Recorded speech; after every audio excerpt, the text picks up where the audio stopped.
के एग्जामपुर के कोचिंग के संस्थापक हैं और इनके तमाम सारे जो बच्चे हैं ये सब इन्हीं के जो इनके चाहने वाले हैं और हम कोशिश होगी हमारी कि विवेक सर से बात करें। विवेक सर, ये बताइए, आप तैयारी करवाते हैं, बच्चे रात दिन मेहनत करते हैं, कड़ाई से आपकी भी कोशिश होती है, उसके बाद में अगर ये सब चीज़ें निकल कर आती हैं तो उम्मीदों में कहीं ना कहीं जो बच्चे मेहनत करते हैं उनकी उम्मीदों में कहीं ना कहीं पानी पड़ता है। सर, सबसे बड़ी बात यही है कि माता पिता जो गरीब देहात घरों से होते हैं वो अपना जमीन संपत्ति थोड़ा बहुत कुछ बेच के बच्चे को पढ़ाते हैं। ये उम्मीद होती है कि ये होनहार है, पढ़ेगा तो ऐसा ही बनेगा तो हमारा घर पूरा एक मजबूत हो जाएगा। वो बच्चा मेहनत भी करता है, अपनी पूरी जान लगाता है। हर एक एग्जाम में एक लेवल होता है, उस एग्जाम को लेवल को आप अगर सुपर इंटेलिजेंट हो तो क्रॉस कर दोगे। और वो लेवल होता है कि आप 65-70% पर सिलेक्शन है अगर आप ईमानदारी से भर्ती कराएं। 65-70 भी मान के चलते हैं तो 16-7 112 हैं, 16-7 112 तो 110-12 क्वेश्चंस पे ठीक है। ये वो बच्चा है जहाँ से मतलब चलना शुरू होता है। हाईएस्ट जो बच्चे होते हैं, आप लोग मोटा मोटी की निकालते हैं, एवरेज निकालते हैं कि ऐसा होगा। अब इससे ज्यादा निकल रहा है तो भाई वो कहीं ना कहीं वो जो ये कहीं ना कहीं, और वही चीज 158 159 मतलब 99.9999 सब सही है तो कहीं ना कहीं प्रश्न चिन्ह लगाता है। मेहनत पे लोग विश्वास करना छोड़ देंगे, लोग मेहनत करना बंद कर देंगे, सब लोग जमीन जायदाद बेच के दलालों के यहाँ इकट्ठे हो जाएंगे कि जी हमारे बच्चे का करा दो, क्योंकि फिर तो बच्चे को सबके माँ बाप को लगता है मेरे का भी हो जाए। ऐसे नहीं हो रहा, पैसे ले रहे हैं, चल पैसे से हो जाए, तो इससे तो समाज तहस नहस हो जाएगा ना, अराजकता हो जाएगी। ये बताइए, जब निकला था इस भर्ती का नोटिफिकेशन निकला होगा, लगभग एक आइडिया होगा आपको कब निकला था? थोड़ा सा देखिए, इसका जो निकला था ये निकला था अगस्त मार्च में नहीं निकला था, अब मार्च अप्रैल के आसपास निकला था 2021 में। मतलब ये समझिए लगभग 1 साल हो ही गया है। 1 साल हो गया। हाँ, 1 साल हो गया। 1 साल से बच्चा तैयारी कर रहा है, आप भी मेहनत में लगे। गोली देते हुए तो 5 साल हो गए। ये निकलना था 2017 में, 2016 में लास्ट भर्ती आई थी, उसका 2019 में फाइनल हुआ। अब 2019 से बच्चा आस लगाए बैठा था। 2019 से तो पूरी आस थी, हर दिन कल आएगा परसों आएगा। 2 साल तो ऐसे ले गए, 2019 भी गए, 2020 भी गए, कल परसों कर गए। 2021 में आया इसका नोटिफिकेशन, तो बच्चे ने 3-4 साल तैयारी की है। 3-4 साल 5 साल बच्चा तैयारी करता है, उसके बाद जब ये सारी चीजें निकल कर सामने आती हैं, आप आमरण अनशन पे आपने कहा था कि हम बैठेंगे बच्चों के साथ में, सपोर्ट में, अब बैठ भी गए हैं आप, बैठे हुए हैं। तो क्या क्या क्या कहना चाह रहे, आपकी क्या मांगे? क्योंकि बच्चों की तो जिस तरह से हमने बात की, SIT इन्वेस्टिगेशन बिठा ले पूरी भर्ती पे, और जितने भी चोर हैं, वो दलाल, वो कंप्यूटर हैकर, जिसने कंप्यूटर हैक किया, वो सेंटर मालिक, सेंटर के कर्मचारी, जो भी आपराधिक षड्यंत्र में शामिल है। आपराधिक षड्यंत्र की परिभाषा बहुत बड़ी होती है, 120 में 3 वो होते हैं, 3 तरीके से आप उसमें कर सकते हैं। उसमें जितने शामिल है एक एक को धरा जाए, सबको जो है गिरफ्त में लिया जाए सब, और वो NECIT कंपनी पे जुर्माना लगे, कंपनी बैन हो।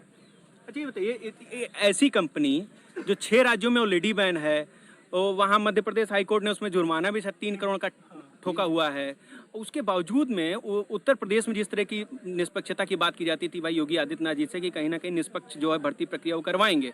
चुनाव से पहले भी उन्होंने कहा था कि भर्ती प्रक्रिया वही होती है, जो रोजगार के जब मुद्दे की बात उठ रही थी तो उन्होंने कहा था निष्पक्षता से अगर पूरी भर्ती प्रक्रिया हो जाती है, बच्चा नौकरी पा लेता है, तो उसी को मैं मानता हूँ सही मायने में है। अब जब इस तरह की बातें उठ रही हैं, बड़े बड़े लोगों के नाम शामिल आ रहे हैं, जिस तरह से मुकुल गोयल का भी आपने देखा होगा, उनकी भी बातें उठी, तो ये बड़े बड़े लोग शामिल हैं, तो क्या लग रहा है इस पर योगी जी के लिए बहुत बड़ा ये कहीं ना कहीं ये इस बार कहते हैं परीक्षा की घड़ी है? क्या लग रहा है आपको? देखिए, युवा उन्हें अपना आदर्श मानते हैं, एक बहुत ईमानदारी छवि का होने के कारण ही उनको दोबारा जनता ने मौका दिया।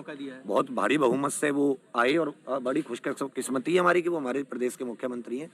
बट अगर वो इतनी बड़ी धांधली होने पर भी शांत रहे, चुप रहे, जो कि अभी तक हैं, तो फिर उनके पूरे उस पर एक बहुत बड़ा प्रश्न चिन्ह लगता है कि वो कि मतलब उनका समर्थन प्राप्त है ऐसे अधिकारियों को, दागी अधिकारियों को। और कल को मान लेते, मैं तो कहता हूँ ये SI बन के अगर समाज में आ गए तो आप न्यूज कवर करते हैं, आप देखते होंगे किस तरह से गंद मचाते हैं। ये कैसे करेंगे समाज को, कैसे को गरीब आदमी, बहुत बड़ा रोल होता है एक SI की अगर बात किया जाए, इन्वेस्टिगेटिंग ऑफिसर होता है, ये होता है, चौकी इंचार्ज होता है, पूरा लॉ एंड ऑर्डर मेंटेन करना उसका काम होता है। सोचो आज ही गरीब आदमी थाने जाने में कितना डरता है, तब तो जा ही नहीं पाएगा। और ये लोग भ्रष्टाचार करेंगे तो लोग निकालेंगे भी पैसा अपना। तो ये कब तक फिर आप इसमें बैठे रहेंगे? मैं तो जब तक मृत्यु ना हो जाए, हमने तो ये बहुत बड़ा डिसीजन आपने लिया है, और हम ऐसे डिसीजन लेने के लिए ही हैं। हम ऐसे इसको पागलपंथी में नहीं आए, समाज बचाने और अपने जो भाई बहन है जिन्होंने मेहनत की उनका हक बचाने के लिए आए। और मांग जायज है, और मुख्यमंत्री जी पे पूरा भरोसा है कि हमारी मांग को सुनी जाएगी, बशर्ते कि वो सुन लें, अगर उनकी सुनने की इच्छा हो। अभी अमिताभ ठाकुर जी आए थे, खूब पूर्व IG हैं, मतलब कानून के जानकार हैं, उनकी पत्नी नूतन ठाकुर वो एडवोकेट है तो और ज्यादा जानकार है। उनको उन्होंने सबूत देखे सब कुछ, और वो ये बहुत अच्छे से बोल के गए कि आपका जो पक्ष है वो बहुत बेहतरीन है। हमने ऐसे लोग भी देखे हैं कि जिनका नहीं होता, फेल होते हैं और सत्ता उठा के आ जाते हैं। आप उनमें से नहीं है, आप जेन्युइन मांग के लिए लड़ रहे हैं, जो कि सही है। और जिसमें बोर्ड ने अपनी तरफ से कुछ नहीं किया, करना होता तो वो DPPST से पहले करता, क्योंकि सारे रिकॉर्ड तो उसी के पास थे। जब इन बच्चों ने रिजल्ट भेजे उनके पास, तब जाके लोग पकड़े गए।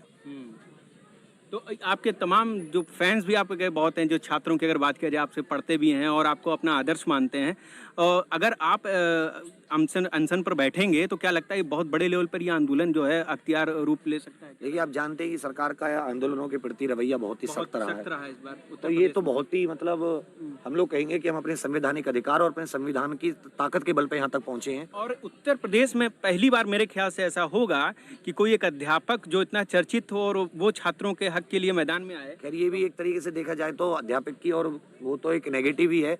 हम लोगों को तो मतलब सरकार को मौका नहीं देना चाहिए था कि ऐसी कोई घड़ी आए, इतनी निष्पक्षता से काम करना चाहिए था। पर जब अब इन्होंने कर ही दिया है तो आवाज उठाने का तो, क्योंकि ये लोगों को हम कहते हैं कि मेहनत करने वालों की हार नहीं होती। फिर ये मेहनत करें और फिर इनकी हार हो जाए तो ये तो फिर हम अपने आप को शकल नहीं दिखा पाएंगे कभी भी। ये आपके लिए भी कहीं ना कहीं के लिए भी है ना, तुम सम्मान की बात होती है। मेहनत करके कल को इनसे कोई फेलियर कह दे, ऐसा लगता है कि मतलब उससे बड़ी गाली क्या ही होगी कि मैंने मेहनत की और कोई मुझे फेलियर कह दे कि मैं फेल नहीं हुआ। तो आप देख सकते हैं कहीं ना कहीं अब आत्मसम्मान पर बात आ गई है, और जो छात्रों के जो चहेते गुरु, और कहा जाए कहीं ना कहीं जितनी भी भर्ती प्रक्रियाएं होती हैं उसको लेकर के लोग जो जितने भी छात्र हैं वो आदर्श मानते हैं इनको, और ये भी आमरण अनशन पर बैठ चुके हैं। और अब ये जो आंदोलन है ये बड़ा रूप लेता हुआ, और आने वाले समय में देखना ये होगा कि इस आंदोलन पर अगर जाँच बैठती है, जिस तरह से इन लोग बातें कर रहे हैं, तो